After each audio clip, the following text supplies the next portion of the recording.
Well, good day. I couldn't figure out what time of day it was there for a minute. And welcome to another episode. It's only 4 o'clock. It's almost night. It's almost to another episode of Ask Me and You. Exactly. Wait, no, I'm sorry. Ask, what's it called again? And the points don't matter. The points don't Mom matter. And Dad and points don't matter. The points don't. Ask Mom and Dad, whereas I am the dad. This is not a gender fluid relationship. We are the same gender. What? I don't know. It's just one of those days. We're definitely different. And we are mom and dad according to our... I do want to begin with a coffee alert. I had 2 cups of coffee, and you reminded me that recently that my coffee mug is actually 2 cups of coffee. So I have had yours 4 is more cups like of 4. Yeah, so I've had 4 cups of. Wait, 1 mug is for 4 cups? Yeah, because it's pretty much. Are you saying that I've had 20 ounces? eight cups of coffee today? Or possibly, yes. Oh, I feel sorry for everyone I've talked to today outside of this household, or for the fact that some people are still trying to process what went by them so fast that they're unsure what went by them so fast. Anyway, welcome to another episode of Ask Mom and Dad, where we sit down and talk about stuff that's on our mind of no relevant importance to anyone but us, and hopefully to all our children eventually, one day. Whoever one day will look back. Yeah, because we're really doing this podcast posthumously. If you're watching this, we're probably already dead. No, that's a different thing altogether as well. Anyway. Yeah, I told you there's a coffee. I don't know what's going to happen here, but it's going to be interesting. So we do this and we treat the questions and answers the same way as we did when we had kids living at home with us, which we still have one who is technically a child and told me yesterday if I referred to him as an adult before he was actually an adult, it was making him insecure or something along those lines. So no, there's also my engineer going, no, that's not what I said. Basically, he told me I couldn't call him an adult until he was one. But I think you were just spinning responsibility is what you were doing. And so anyway, I can do at 17. Yeah, he's still 17. So just for the record, and he's still single, girls. Look him up. And he hates me. So with that being said, we answer the questions that come to us the same way we did when the kids came to us with questions, which is without any prior research or thought processes. They just come with questions and we're like, ask your reference other spouse.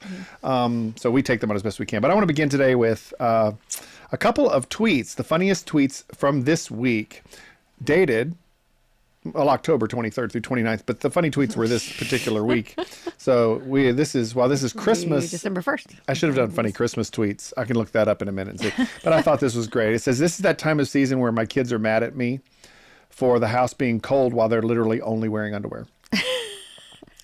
Which I think is hilarious. And then that's their choice. This is one said, this is not my husband calling me from the ballet studio because he can't remember the stranger danger password and my daughter won't go home with him. Oops. That's funny that some child was so serious about stranger danger. She probably knew it was her dad, but nope, not until you answer it. I could just see a little girl being catty about that, don't you think? No? Yes? Possibly. One of yours at least. Before I had kids, I thought there were like 20 kinds of dinosaurs total. Now I know there are 800, and my 3-year-old would like to be every single one of them for Halloween. Please, in his preferred color scheme. Not to brag, but my baby thinks I'm the funniest person in my house. And if there's any smartness, her husband also thinks that she is the funniest person in the house. Anyway, so there's probably more to these things. And I kind of really want to look up Christmas funny things because I didn't realize I just Googled out of funness. What are some funny things this week? And apparently nobody has said anything funny since October. You wanted funny parent things, yeah, I want to know what right? parents So say about kids. was, We used to write down That was funny. the last time parents had a funny thought. There has been October. since the holidays have started, since the first holiday of the year when Christmas lights go up, better known as Halloween.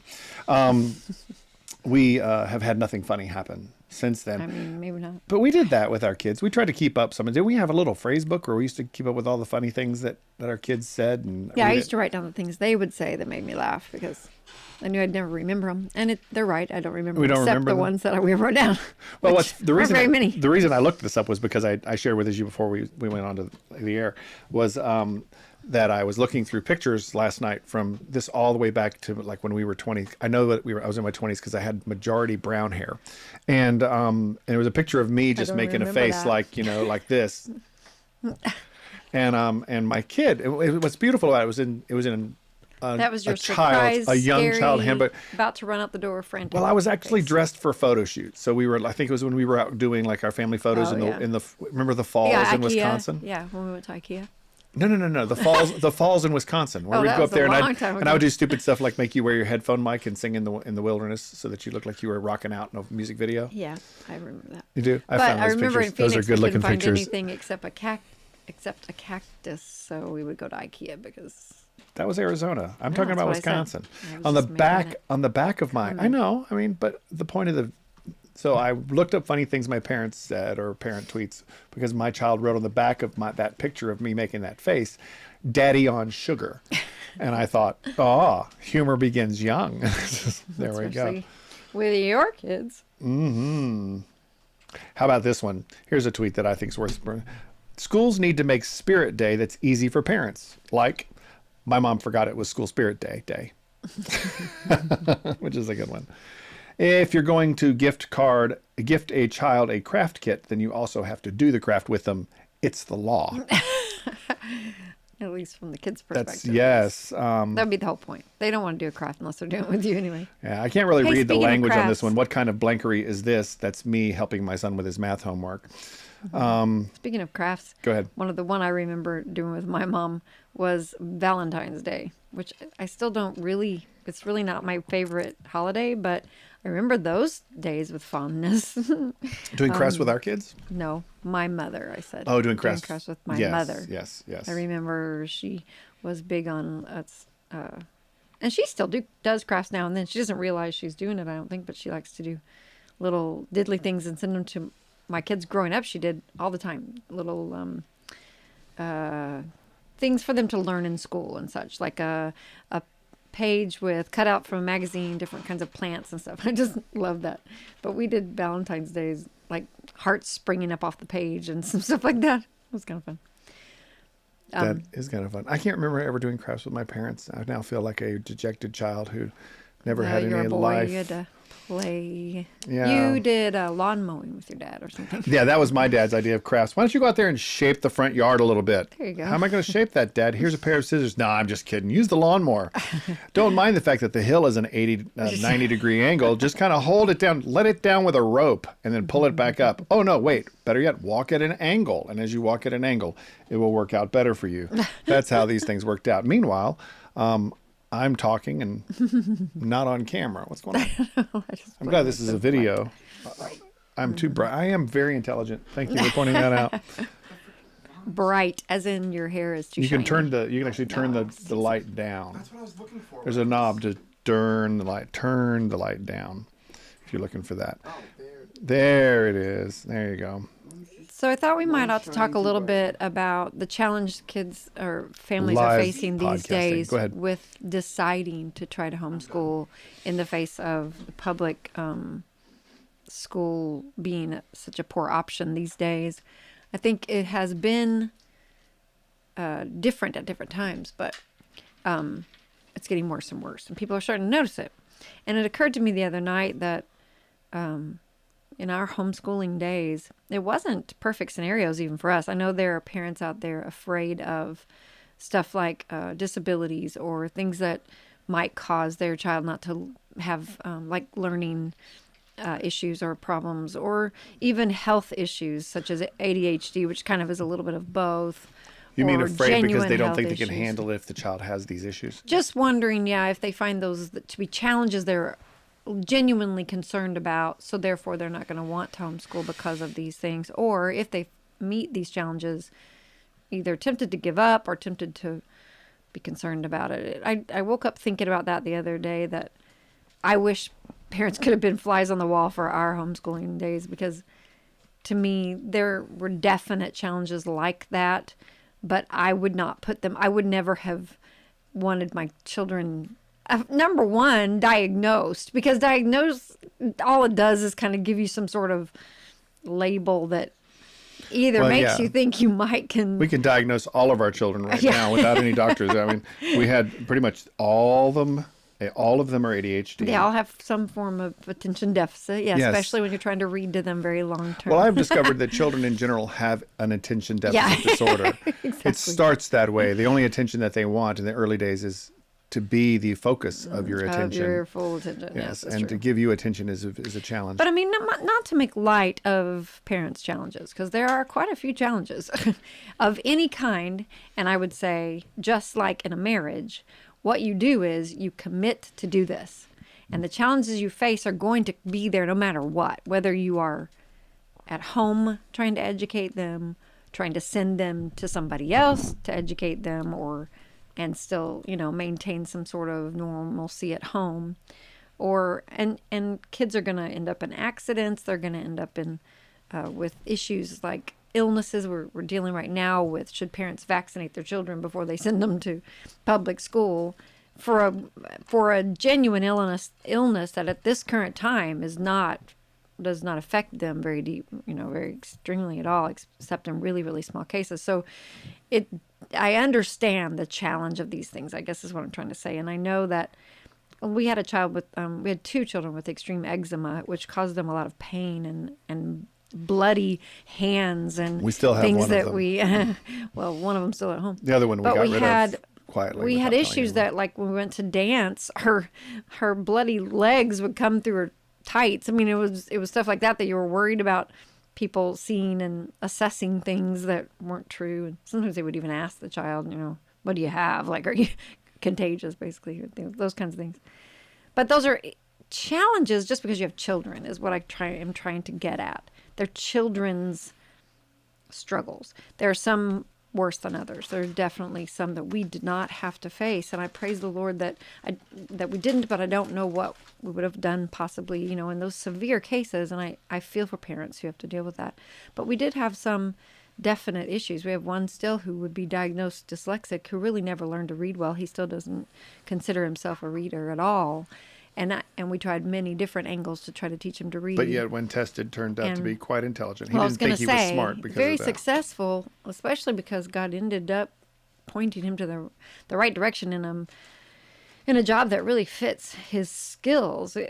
My thoughts are from that situation that even though he couldn't read well, he developed an ability to listen very well and to regurgitate what he could hear. True. So because of that, the line of work he's in right now is it's angled toward that in an extreme way, and it's fascinating to me that That became he's an a audio skill. engineer. At some Yeah, point. Not in a a music sense. recording audio engineer. He finds No, hidden he things. uses audio, and it's in the military, so it's a precision thing. So it's really fascinating to me that God developed that in him, where he didn't necessarily need to read well, maybe. And it doesn't mean that I didn't want him to. It doesn't mean that we didn't Well- try 100 times and get frustrated by it 100 times. Yeah. And I'm let's trying be to clear. give reassurance to parents that I did try, and we tried a million different things and different curriculums even, and none of it did he respond to well. I didn't have him diagnosed, but I believe if he would have gone into the public system, he would have been. But he's literate. He reads well.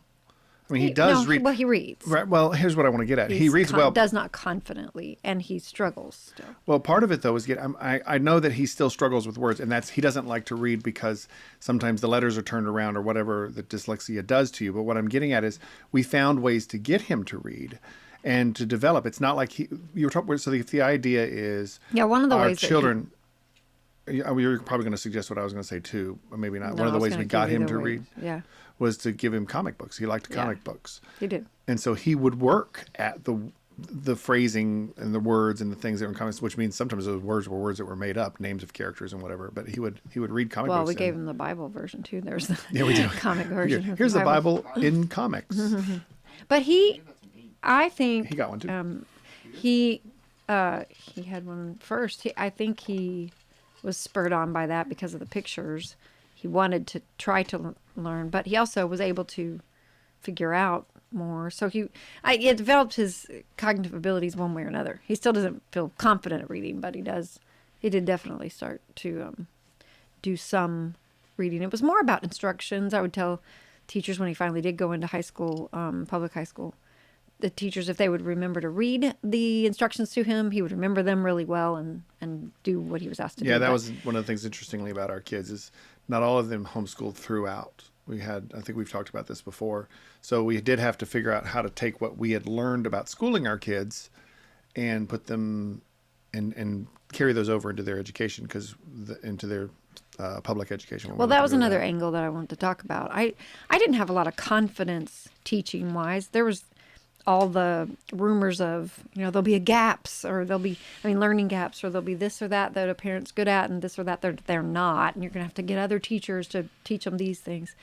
But I guess what I would concentrate on is the fact that that wasn't the focus. To me, that they're going to learn what they need to learn. And I got some reassurance from that from other parents, and some parents who literally did the idea of unschooling, where they just kind of walked their children through life with them, and then the children caught what they needed to. Those kids, even the ones we knew, did learn to read and did learn to do math, but they learned to do it practically along the way. Explain what unschooling is. You did a little bit, but just if you had to put it into a quick phrase, what it was. Well, you said you were explaining it, but you were kind of in the context of it. If you had to define it, then go for it further.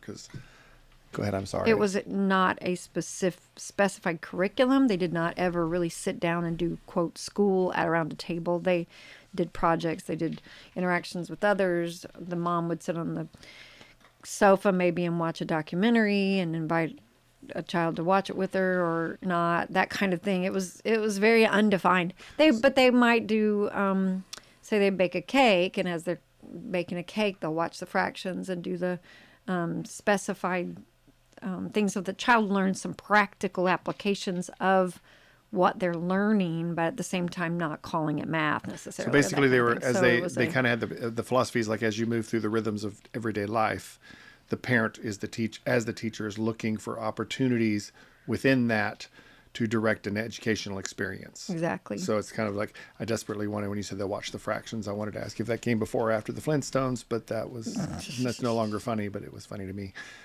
Well, we learned about the bill or whatever through... I'm just a bill, just a little old bill. Watching sitting here on Capitol Hill. See, I can still remember those some things. Some of those, yeah. So Schoolhouse Rock things, which are irrelevant the way we govern these days. Well, that type of schooling is less concentrated on memorizing things, which is really, if you think about it, a lot of public education is just memorizing something so you can pass a test, basically. And then when you're done with it, you forget all of it because it never didn't apply practically. So an unschooling mindset was to learn practical skills and practical applications of math and of reading, and of, if the child needs to read a recipe, they literally need to read the recipe. They also need to know the fractions to understand the ideas of what it's asking for in that thing. And if you're off, then obviously it throws things off. So it's a good idea. Not every parent feels confident in that. And all I was going to say was, I think in our home, I wanted to combine several different ideas because I love to read to my kids. Right. So that was one of my favorite pieces, but I never wanted to feel the pressure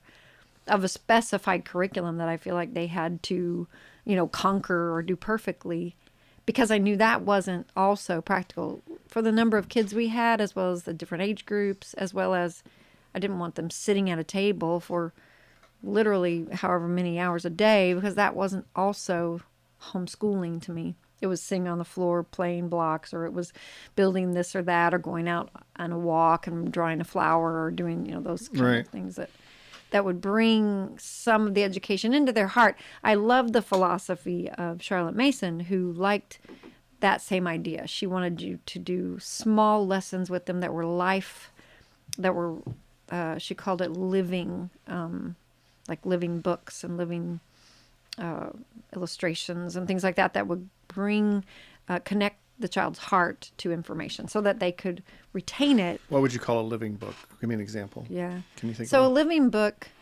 the idea was from that person's perspective, such as you wouldn't learn history based on a textbook of a lot of people's telling you what happened. Instead, you would read Abraham Lincoln talking about his own life, or so-and-so talking about one person and how they went and lived through life. And now an angle on the Civil War from the president, but then you might read a Civil War perspective from a soldier, or you might read it from a mom who stayed at home and sent through the people eyes away, of them. So Dickens, for example, if you did, it's Christmas time, so it's Christmas Carol. You would learn about the way business was conducted in that time frame, or what was child labor like, because that was a factor. I mean, Dickens, that was a big thing for Dickens. He was addressing child labor in his books with yeah. Didn't he do Oliver? He was Oliver Twist, yeah. Oliver Twist. He was so the same thing. He was addressing those good social writer issues in through general. So you would maybe study some literature through that. But that's He Yeah. kind of told his stories that way. Heavy-handed. So Yeah. it makes it. But, Right. but what I'm saying is, you could read that story, and then because in our kids' lives, child labor They wouldn't laws, we understand have child. They wouldn't know what it orphanages was. or- So you'd have yeah. to explain that whole process and what the world was like back then, because we're so well off and entitled these days, I guess. But Well, and then for us, it was very important for us to teach through a biblical worldview. So we would teach the Bible and do the same thing. Here is the life of Joseph and what he had to do when, he struggled here. He got treated this way by his brothers, but then also he rose to leadership, and here's how God used him before he, when he got there, how he maybe ran away from temptation, but then also when he applied when he was leading Egypt, and how he applied a tax system in order to make it through the famine. Those kinds of things made the Bible come to life, I feel like, to my kids, but also helped them practically to apply some of these headier subjects to something that made sense, whatever. But anyway, all of that, and starting out with the disabilities and some of the health issues and stuff, is to say that I want parents so much out there to realize that it's more about the time they spend with you, learning from you, being taught what you value, who you are, because they're gonna be shaped by that anyway. Right. And the problem is if they don't walk along with you and understand, and so therefore laugh with you, learn with you, cry with you somewhat, and be affected by the things you're affected by. They'll get pieces of you and they'll want to be you because God's made him to be that way, but they'll only get I feel like there's something there that will break down if they're sent off to be taught, quote unquote, other things, in this atmosphere, like a public school atmosphere, and then come home and try to figure out who you are in this environment. In other words, to me, the whole person is being developed if they're at home and they're learning from you, and they're learning from books, and they're learning from maybe other people you value, or, like I said, the Bible that you would live life through or from, that perspective. It puts together a complete world for them. So even if they have difficulty learning, even if they have health issues that make home learning difficult, or make it so that the parent is stressed or, concerned about that, I just feel like those are lower on the priorities than knowing that you as a parent are capable and able to pass that on to your children, and to teach them, even to me, to value very small the actual academics and everything else very highly. Our thing has always been character first. We're going to shape character first. And we did that. And I think that the phenomenon that's happening now is parents are waking up and kind of going, oh, our children are being taught things we don't necessarily share in common. And they're pulling kids out of schools. I mean, I know there's a big stink over the Loudoun County, Virginia school system that affected the elections in Virginia and everything. But I read this morning or yesterday that their school enrollment is down double digits percentage over last year. I don't think it was quite 20%, but close, which demonstrated that the children are either being moved to private schools or they're coming home. Well, I heard a statistic the other day that in general, I think in the United States, that homeschooling is doubled or tripled, or that there's close to 50% other than because of something, COVID reasons. Increase. I mean, it's gone crazy, and I think it's exactly that. I think that parents are waking up to, what in the world are my kids being taught? I did not realize. And because of COVID, and really we can thank God because of that, we have realized that. Thank God for COVID. Well, say that out loud. Truly, we should be thankful in all things the Bible says. And it's hard to find some of those things, but this is definitely one of those. Well, what good has come out of this difficulty? They've had to spend some time with their children. They've had to realize, what is my child learning, and now, wow, I kind of missed that. I didn't realize, that time, that they were missing that time. Well, what I mean by, the Bible says to be thankful in all situations, or to allow God to bring the good into every circumstance we deal with. And this is one way. He has allowed us to be, our eyes to be open, parents, for them to realize that they need to be there for their kids, and that their kids do need to be taught from their own value systems, or this nation won't be supporting what we believe is valuable. Well, real quickly on the homeschool thing, let's what's the word I'm looking for? Let me summarize Circle what back, angle back. circle. Let's circle back to that. So our approach is the opposite of what's kind of happening in our culture. In other words, parents kind of trusted the system, put their kids in the system, and they came back and they're now pulling their kids out of the system, which could is a good thing. Not because the system is bad, although there are good systems and bad systems. Across this country, there are some places where the school systems are better than others. Yeah. The content aside. But the point of the matter is we've grown to trust our establishment systems. And because of COVID, a lot of parents have decided, whoa, wait, time out. You and I, on the other hand, we didn't take the road to homeschooling primarily. Part of it was we knew as pastors, we would probably be moving around a bit. As ministers, we'd be moving around a bit.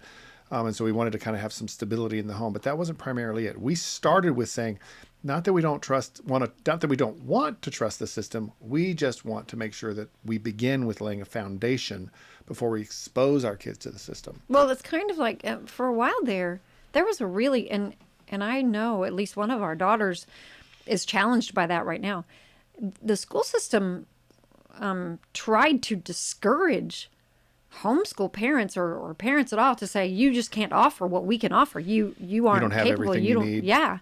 And even one right now of our daughter's really fighting even her relatives to stand up and say, that's not true. I can give her everything. And I can even, there's been for a while now, don't let anybody tell you cooperation. can't give your child what your child Well, needs. and that's what I was going to say. That's a problem. We heard even from a politician recently, them saying, parents shouldn't even speak into the curriculum at all. What? I mean, parents are the first responsibility. Their children, they're their first teachers. They are the absolute ones who should be making those decisions. Yeah, Not absolutely. anybody out there that deems themselves an expert at what these children need. I'm sorry, even if they have their own children, they cannot decide for my child what is best, what God has said. I think it's really important to ask that and to answer that question, right? Who is the one who has the first say over what is the welfare of your child? If you lived in China, the state is the one. If you live in, there are certain countries that say everything for the benefit of the government or the state. We don't live in that world. We live in a world, and let me say this: even if we lived in that world, you and I would not live in that world because our foundation is Jesus. Part of it is Christianity. Exactly, our political system has gone that direction so much so that like the teachers' unions and all that have tried to declare that, and that's there's a slipping in that direction, and hopefully we're seeing a righting of the wrong in that right now. And what needs to happen is that parents taking responsibility. I said you and I started out. We were prescient. I want to use the word prescient because enough in the 90s. Our children weren't born in the 80s. We didn't have any kids I don't know about, right? Well, no, you're right. 91 3 was years. number 91. one. Yeah, that's 91 right. was number one. It was a whole world. It was a whole problem or two. Anyway, so our kids, we knew very early on. Plus, your your general love of learning and teaching. You wanted from the get-go. Yeah, I wanted to be able to collect books. Exactly. You just needed an excuse to walk around with books and look important. Yep. And right. I will always love that like you are never more attractive than when you're carrying around good old books. Big books that are there are too some big. other things I think you're more attractive. But anyway, that's my preference. But what I'm saying is we started with a foundation of we are first responsible for our children's education. And so we seized on that early on. Even before you finish that sentence, we are responsible for our children. Education is just a piece of it. That's exactly what I'm trying to say. So education, yes, but it falls in line with all the rest of the ways that you're responsible to help your child. So education should not be, in this country, we've kind of separated it all out, kind of like you were saying about China. Communist structures or Marxist type mentalities have said this is over here, this is separate. You can feed them, but we'll teach them. And I'm saying that's not true at all. That's why I was starting with the idea of any even medical issues or learning disabilities or any of that is still under these same categories. You can help your child, and these are different areas. Well, that's the message of you are enough. Yeah. Am I enough to homeschool? I should write that down, Elijah, so that's the title of the podcast for today. Am I enough to school my child? Absolutely. And so first and foremost, you had the child. the children are in your family. That means initially they're in your custody. God has given them to you to take care of. You're the custodian of God the child. trusted You're not that you would have that wisdom or have that right. ability to basically to give them back to Him, which Right. is Well, and let's say what you just said, since you get to add to a sentence. God trusted you. No, not really. God gave you that child to steward. In other words, to manage Exactly. in light of His wisdom. That's right. And so, what we looked at the scriptures to say that's what we want. We wanted those embedded in our children before we released them into a world. And high school seemed to be the world where a lot of when it came to things that our kids didn't have. Well, if they wanted to, the girls wanted to be in drama clubs. And I was going to mention this boys a minute wanted to- ago. There are many schools, though, and people don't know this out there, though, that the laws still are pretty friendly to homeschoolers. You can be involved in extracurricular You don't have pieces to of be. it. Yeah. You don't have to be having them enrolled without and still be able to participate in those. So that is true for most of our states. You have to consult your state laws, but most of them will allow that. So people don't know that. Well, then, yes, sports and things where it takes more students to maybe, accomplish this or that or whatever. Then those are things that they genuinely need. But everything else, they need that personal attention. That's what they're wanting. When you put them in a group of 30 kids, they're not going to get personal attention from that teacher. They're going to get it from their other Right. students. Okay, and so the thing that the personal attention gives the child is the ability to, there's a huge benefit. Kids learn early on when they have attention from adults, and that's their primary resource, that how to talk to adults. That was one of the things we constantly heard from people as we went along. Your children are just so well. They look me in the eye, et cetera, et cetera. And I'm like going, they're not so when supposed people to talk do about it, yeah. how do your child become socialized, I'm going, well, I don't know. They can talk to adults without any problem. I consider that socialized. Have you met some teens today? They're like, Hide in a corner and they sulk. might they would ask for your number so they could text you. But anyway, socialization happened at home. We laid the foundation so they could really socialize, and it's kind of a top-down thing. If you can talk to an adult, any kid can talk to any other kid. Yeah. And so there was never any issue. Our kids Exactly. have, if anything, our kids have never had any issues being social, knowing how to be social. Or talking out. They definitely didn't struggle to talk. No, if the room was empty, they'd fill the space. There's no Right. question about that. And But I would say our younger ones probably less likely. You're exactly right. I feel like the older ones, because of our atmosphere of homeschooling, were able to conduct themselves fairly well with outsiders, probably better than some of our younger ones who really probably were conditioned by their siblings more than yeah, than by us, which I've read is true. our kids were well, we had 7 and 8 by the time we added to it at the end. So we never had a problem with the crowd. So, I was that's just another story. I think what I wanted to drive at though is early on when we talked about the unschooling method and the Charlotte Mason method. I was more the unschooling method and you were the Charlotte Mason method. In other words, I did very little, but look for an opportunity now and I get to teach them, and you did all the planning. You created opportunities for me to do things. But the thing that was that has always been the greatest concern for me is that our children would be critical thinkers. And in other words, I've always wanted my kids to question authority. And I say that while saying that backfired a little bit on me, a lot on me, actually. I think it was more my to kids have said to know me, even as authority. adults, don't get upset at me for asking you, Dad. You told us, you taught us how to do this. And I'm going, yeah, but right now I just need you to behave. Yeah, exactly. Well, you wanted them to know true authority, but you also wanted them to trust that it was a safe place to ask questions, to know to figure out who they're to trust. I mean, I was thinking about this today and yesterday, actually, with this COVID stuff. It's so difficult these days to know who to trust and to figure out who it is trustworthy in these things. I still don't know that it's easy to figure it out. But if you ask enough questions, someone's going to falter either in too arrogant, really literally thinking they have the answers, which is not necessarily trustworthy, or to have holes in their arguments that you're going to see through. So I think there's ways to figure out, right, who it is that that kind of in a sense earns your trust because they are leaning on someone else. That's what I Is there a believe. difference to you? Okay. let me say what I was going to say a minute ago, Yeah, because go there's ahead. something that I wanted to get to uh, in the schooling thing. I critical wanted them to critically think, and I wanted them to question authority, so that when we finally did release them into the wilderness known as high school. Yeah. And our oldest did not go to high school. He stayed homeschooled all the way through, and is the most purest homeschooling person you're going to meet. Duct tape, hats, and all. Yeah, exactly. He didn't want to. We gave him His the option. siblings did not want to go in the store with him at the same time. Sometimes Okay. You remember the times he- where they were like, "Why don't you go on in, Josiah? We'll come in a few minutes He after." dyed his hair. He did all the cool stuff. He did it. Yeah. So anyway, but the thing is when my other kids went into school, they had a healthy sense of not taking at face value everything an authority, a quote, I'm doing air quotes now, authority said to them. They were willing to ask the questions. And as a result of that, we oftentimes had some pretty good conversations at home about things. They were teenagers in the sense that they didn't always tell us, but we were keen enough sometimes to go, what? Where did you get that where idea did from? you And hear they'd go, that? Yeah. well, this is what, or sometimes they'd just come back and go, this is what was said. This is what I think.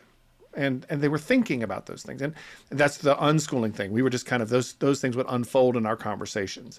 But a lot of times I was amazed at how my kids had already worked out an answer that was contrary to what they had been taught. Now it's something that's simple, like, Well, 2 they were plus 2 hearing. equals 6. You're saying then, that. you know, You're they saying would've- in the context of, say, a science class, they could hear the discrepancies. Is that what you're saying? They could hear things that could were questioned. Yeah, catch they it. would go, that's not what I learned, or that's not what I believe about that. I don't know how much philosophy is studied in high school, but I mean, there's some of those things are just value sets that would come across. Yeah. I think Yeah, I remember Micaiah, we put Josiah- Micaiah in an arts school, and that was a Yeah. very progressive, we'll use that word, progressive worldview, and it challenged her. And and she's, as an adult, looks back on that and tells some pretty scary stories Yeah, for her she walking struggled, through but But it she was did good that- struggle. yeah, it was good that, and probably good, even though not consistent. We pulled her out and put her in this little art school. Yeah, we That just was a kept private thing, and then put her back in. So at least she didn't have, Well, a we kind of really constant. you just told the secret. The secret as homeschooling parents is to constantly question everything once you get them out of your control and keep moving them around. Pull them around. That way they're just confused and they never really No. plant roots I anywhere think but at the home. so. clearest place we saw what you're saying actually in a really great light was when Josiah finally did go to a couple of college classes. Community college, yeah. community college classes. And he knew what he was hearing was absolutely wrong. I mean, he knew Came to home question mad about it. some yeah. of the books he had to buy. And, It's like, I'm not and this some of the stupid thing I gotta these read. statements weren't. It's like, you sound like an old grumpy man. consistent with this. Oh, and I go, oh, wait, never mind. I know you got that from. Well, he had enough scriptural integrity, I guess, or some, however you might word that, Right. biblical knowledge to know that these things he was hearing were not trustworthy. Like you're saying, it wasn't that he would question. I hate the idea of question authority. It was more a question of who are the real authorities? Well, yeah, what is the expert? It's not question authority. I said air Yeah. quotes. Remember, I said question authority, air quotes.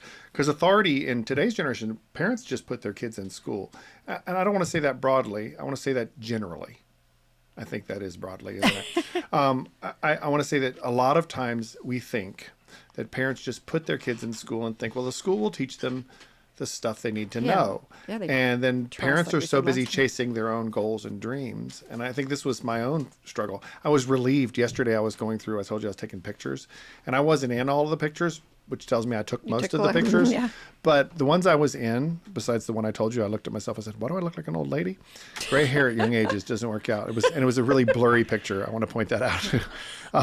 Now I got pictures here. Anyway, I was laughing earlier. I was talking to someone on the phone earlier today, and I was laughing as I'm going, I wasn't a bad dad. I was there.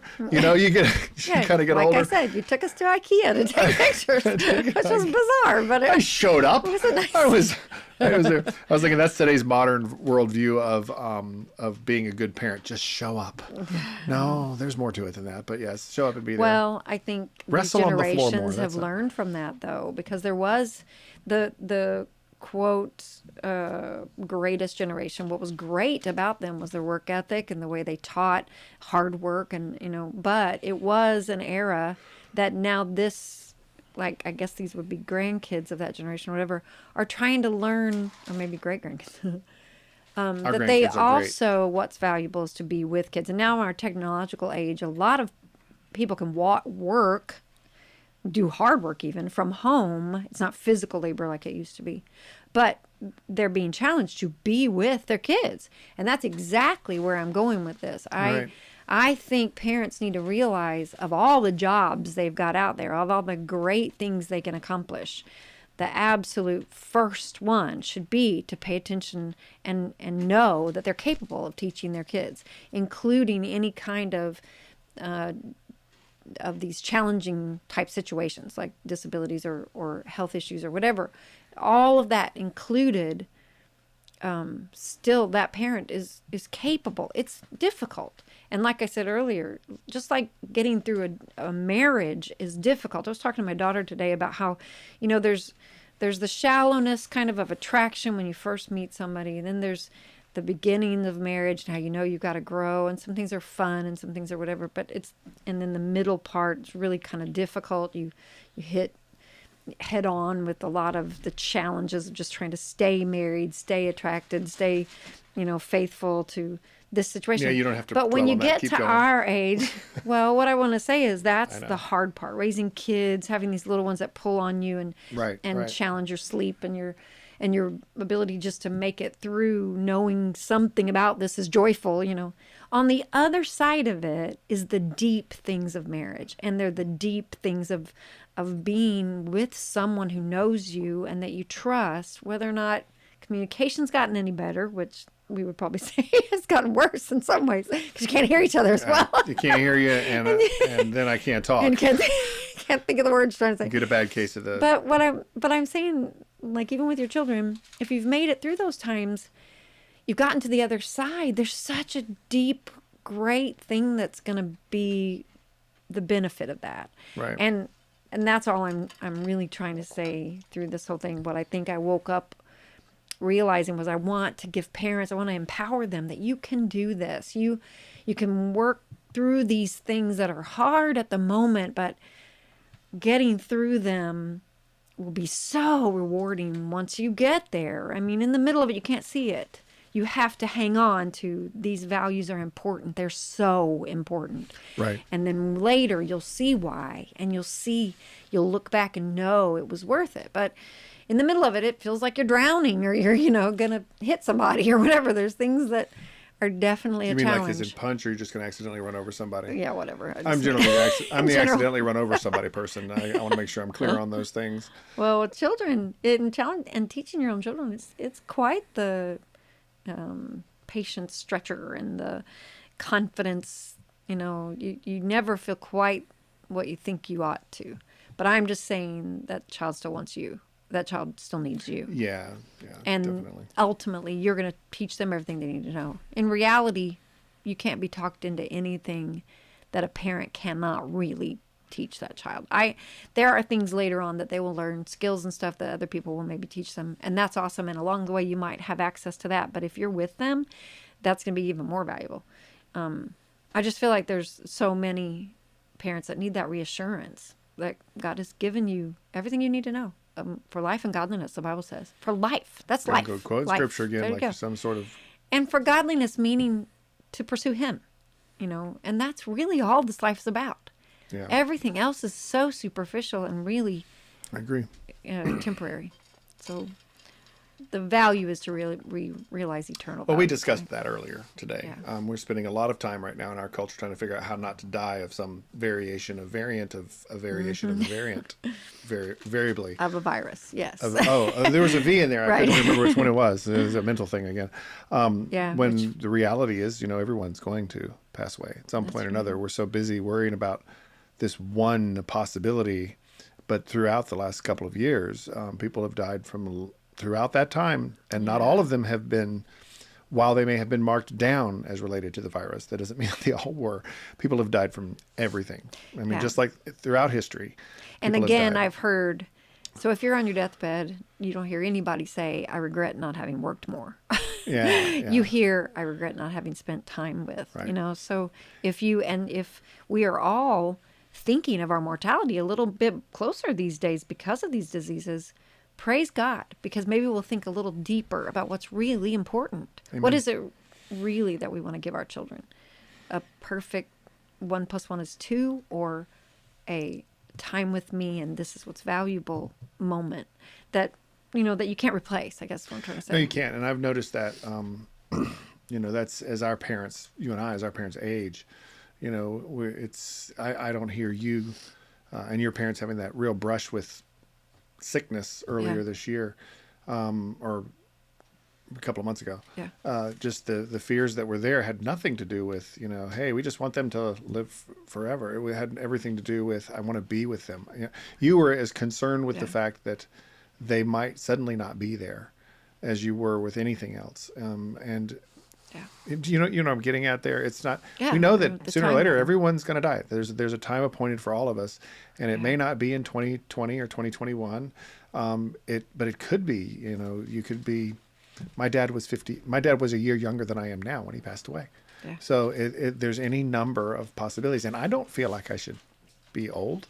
I mean, I don't feel like I should be old. Sometimes I think I am, but I don't we all feel see our life as kind of indestructible until it's not. But I'm talking about even children. So many people are challenged by these. There was a high school shooting again yesterday, and there was the Waukesha parade disaster. Yeah. 7 children still in the hospital from that. Gosh. There's just not, and at least one that was killed in it. There's just not a guarantee. No. And if we don't take things for what this life is supposed to be, we're going to regret. And that's what I'm trying to say. I don't think anybody regrets not getting this or this degree or this, particular math. Yeah. I keep using math, but this philosophy class or this whatever. Well, but they do regret not having been with their children. Well, I'm just saying that children put in public education, you're still sending them off. You're sending them out from your home. You're valuing something that may be valuable, but it's valuable for this life. Right.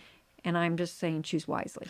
And that's, so if we were to sum this all up, because we've been at this for a little bit, you have, your main point that I think you wanted to make today is, yes, you have what it takes to educate your child.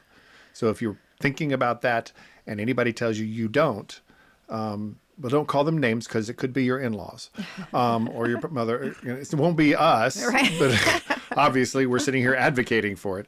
But it could be people that care about you and are really expressing a concern because they were raised under a different model. But be aware of the fact that you have everything. If you have a high school education, then you're likely to be able to pass on at least a high school education to your child. I would say it differently. If you have a Bible and you can read it, teach your child to read the Bible. If you can read, you can teach them literally to read. Because God's word is what will last forever, the Bible says. Nothing else do we hear or do we know will last forever. But you took that very same scripture and you used it to teach math and you used it to teach science and you used it to teach. So you had enough. God will bring to you. And all of my kids, when they wound up going to community college for Josiah and some of them went to high school, they had enough tools. Give them character, give them the foundations. And if you decide to inject them into the environment, because everything's about injection these days. Inject them into the world environment. Give them the tools so that when they're out there, they know how to fight off the antibodies that would come and attack. Oh wait, that's a different thing. To deal with whatever comes their way. That's right. To teach them to be critical thinkers. To teach them to flow with the rhythms that are happening around them and to learn, to be constant learners. I think you talked a little bit about Noah and some of the ways he just soaks up the environment around him. All of our kids do. And I would add this, and I think we should close this, is your main responsibility is not that they learn how you've learned, but to maybe that's not your main responsibility. A thing you should also consider, and you did a good job of this as a teacher. Learn to be a learner. You need to be a learner, but you learned how your kids learned. Like you said this earlier about putting a non-reader or someone who struggles with reading. You instructed the teacher, if you will tell the child this, they'll do better. Because you learned the disadvantages or the disabilities or the struggles of the child. We talked about not labeling our kids early on. Sorry for my ADHD jumping all the way back to the beginning of this. I'm saying I didn't learn until later, really. Yeah, but that's my point is you didn't know it, but you managed to help him learn. He learned along the way, and doodling, they were drawing. You'd have them draw while they would, so they could listen. You'd give them something to keep their hand. You gave the boys something to do to keep their hands busy, and the girls as well. And Hannah. the boys and Hannah. Yeah. She still needs something to keep her hands busy. And in order that they could hear you when you were reading to them and they would listen. And, Josiah, though, on the other hand, he'd just sit there and stare at you the whole time. He really was into it with you. So that just, how your kids learn. What I'm trying to say is, you know your children better. You know your children better than anybody kids. else. How can anyone teach them better than you when you put them into a class of 30 and there's one, they've come up with a lesson plan that is designed for everybody in the room when everybody in the room is not designed the same. Well, and I'm just trying to say, even if you don't doubt and don't worry about it. Leave it in God's hands to teach them. Do the things you know to do and the things that are valuable to you. Mm-hmm. And they're going to catch those things and learn from them anyway. And they're going to find what's valuable. That what I'm trying to say is there's no, like you just said then, there's no specifics of what each kid has to learn this, and this. I don't care what the government tells you. But you, especially as a Christian parent, know that God's word is the one that will last forever. So that's of utmost importance. Everything else, the Bible says, seek him first and his righteousness, and all these things will be added. God will add the knowledge on they need. And I truly, at my very soul, believe that. I think it's hard for parents to defeat the enemy's voice around them that they're not good enough or can't overcome this or that obstacle. And I don't believe that's true. I believe God will give them the tools they need. And with that, you also, I would add, because it occurred to me as we're sitting here, and I was joking earlier that my parents didn't really do a whole lot. At the end of the day, you are still the teacher. Your kids are going to remember the best. Right, exactly. Most of the people, and they ask the question, who was the most influential teacher in your life? Yeah. And my 5th grade teacher, Mrs. Dana. Those kinds of things. Well, the reality is this: what hit me, and as you were summing up a minute ago, was I can think of 2 significant moments in education, and both of them involve my dad. Yeah, there you go. And my dad was a traveling salesman. He wasn't there during the week at school. He wasn't, you and I were there homeschooling. I was in and out. You were doing most of the schooling, but you'd have me involved in it. I was around. My dad was on the road a lot. Mm-hmm. The 2 significant moments one was in 3rd grade, and I got in trouble with 3rd grade teacher for sliding down the hall in my socks with my friend. And the teacher was hard on me, and my dad didn't appreciate that she was a little over the top. And they took me out of that school and put me in a private school for 2 years.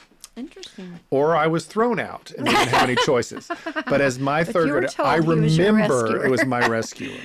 I'm just having that revelation now. Maybe I was thrown out of school. I don't know. No, my dad did that because I know that's what really happened, because my mother was furious about the way they were treating me as a young man at school. Yeah. The second time was when I was a young teenager, and I had a coach say something to me that was inappropriate because and I went home and told my dad. And my dad went to that coach and said everything every little boy wants his dad to tell him. Yeah. He said bad things to that coach. But I'll off air. It wasn't nice. It wasn't nice. He said, my dad went in front of that coach. I just remember going to school the next day, and I've never had anybody nicer to me than that coach. No. That coach was so nice to me. It doesn't hurt that my dad was a very big Marine. But he said it straight. And so the things that I learned to stand up for yourself as a man. And those are the kinds of lessons that stuck with me. One of my biggest teachers was my father. Yeah, he was. And that's exactly what I was trying to say at the very beginning. He was one of my biggest teachers. Their parents are going to teach their kids no matter whether they're with them or not. That's what I'm trying to say, because they're going to catch who you are. They've got your genes. They've got your makeup, your DNA. A lot. So a lot of them is going to be who you are anyway. If you can give that time to them as well, then you're going to give them your humor and your value system, and you're teaching them all along. So things my dad said. You may never start a fight, but you better always finish it. I'm going. I was left with the ambiguity of how to define starting a fight, but that's a whole nother story, or several stories. Anyway, I think this has been a good conversation today. What about you? Is there anything else that you need to talk about? Nope, I think that's it. You want to wrap this all up? Say something pithy? We did, I tried several something times. pithy and it didn't work. I think we got our point across. So I think we should. You're enough. And grandparents out there too, you are too. You're going to be adding pieces in that you don't know until later, probably. And if you've got great grandparents, even more so. And if you don't, your church community can be helped too. Don't forget that. Absolutely.